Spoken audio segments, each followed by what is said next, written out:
Hey folks, Neil Pye here on the last hour really of the last day at Equitana 2013 in Essen, Germany. Yes.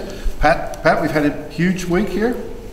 We have. How's it been for you? You had the big night on Thursday night, 5,000 people, sold out venue for the German Federation Nationale, the official body of Germany, and the Parelli show.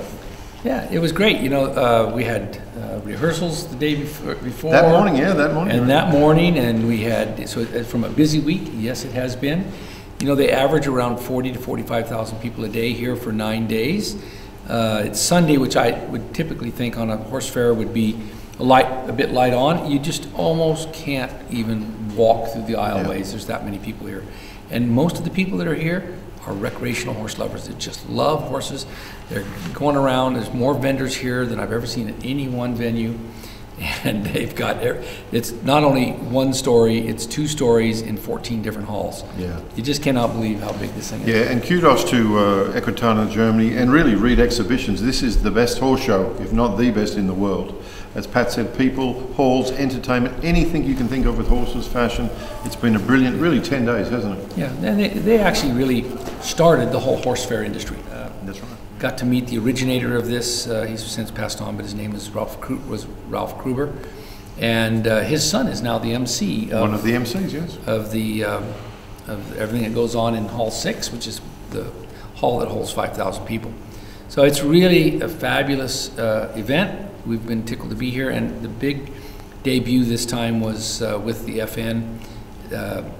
Basically, for the first hour, my team went out and demonstrated the Parelli first 3 Savvies. Then Linda and Christoph Hess went out and talked about the collaboration, or at least the unification of thought of putting the horse's dignity and doing things well and with quality with the horses, and that's where the bridge between natural horsemanship and traditional riding, which here they call the FN. And certainly created a lot of interest because we had obviously Parelli students there, but we also had a lot of first-timers, people that from a traditional riding background and were curious to know, and how what seemed like separate camps were coming together. It was a special night, wasn't it? It's also been a bit like a reunion week this week, catching up with friends. This would be, we worked out, I think you're 18 years you first came here? This is was it 18 years or something like that, I think? 18 or 20. It's I haven't been here every single time, but it's been great to see. Again, the big thing was when I first came here, a rope halter and an orange stick was the, if not weird, most avant-garde thing anybody had ever seen or heard of. You cannot walk in one of those 14 halls with somebody doesn't have a stand where they're selling hundreds of halters, rope halters, and carrot sticks and everything all that goes with it. Yeah, all that goes with it, and it's actually quite exciting. And several people I've never even heard of that are giving demonstrations, natural horsemanship demonstrations. So it's or as they call it here, just horsemanship. Yeah. And as Pat says, it really is just different ways of looking at life from the horse's point of view. So a huge shift really in the last 15 years. It's never going to change. We got, as a result, lots of questions from people. We have met people from Brazil. We have met people from Portugal. We have inquiries from Sweden, different Russia, associations wanting to be involved. Hungary. We had dinner with Klaus Balkenhol and his family last night. They're wonderful people, and he's a legend in his own time in the Olympics, and he's very interested in looking to do some things further. Yeah, he said he's going to come visit us in the United States, so come spend a few days.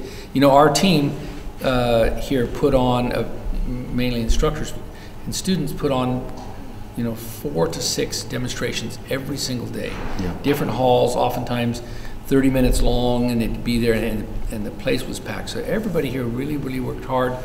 The retail booth that we have here in one of the halls, in Hall 7, has been, they've been here early and gone home late. The Parelli team here in Germany and Europe, really, it's coming together of Europe, Switzerland, Austria has been outstanding.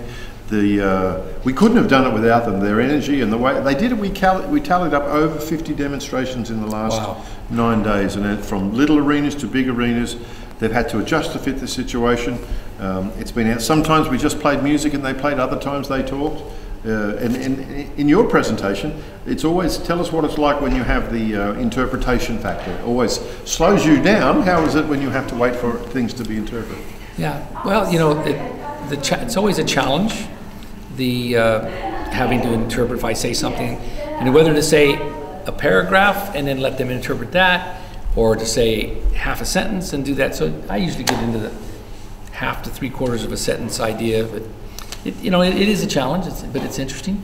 But I was thinking that something I thought was really good this week was the next day after the show, Linda did a demonstration with her team and really showed all 4 savvies. And I actually thought it was the best demonstration I've seen in years, where it really showed that, oh, I see after freestyle that the Parelli riders actually do look like competitive riders, whether they were going to be dressage or jumping, or in this case it was all English, but it really, and I had more people make comments about that really showed that I got it now.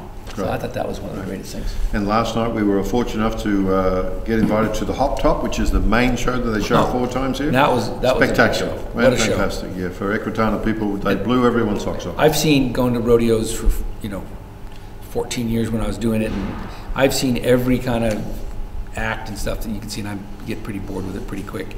But last night, I got to say, it blew my socks off. The way that they, the quality of the horsemanship, but the way that they made a theater out of it, produced it, was just super fantastic. Huge LED screen filled up the short side of the arena. Really was the biggest screen in Europe, I've been told. But we saw wonderful horsemanship from Lorenzo with his 16 white horses. Incredible. From Frederick Pignon and his partner, just wonderful things.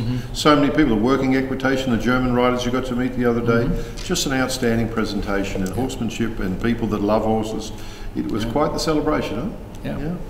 I even got invited to compete in the European Cutting Cup, and that was, they invited all their champions from the different divisions around Europe.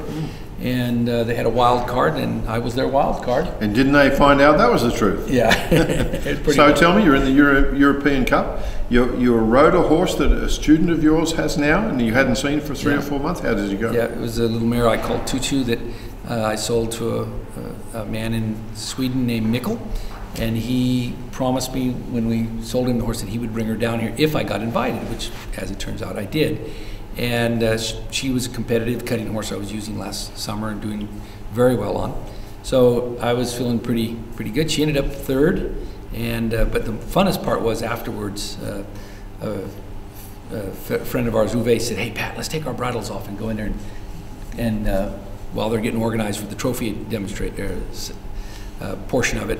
I said, "All right." So we pulled our bridles off, and both of us went in there and cut a cow without a bridle, and that actually brought the house down. Yeah, it was fantastic. So that was a lot of fun. And that was a full house too, so cutting had a huge attraction.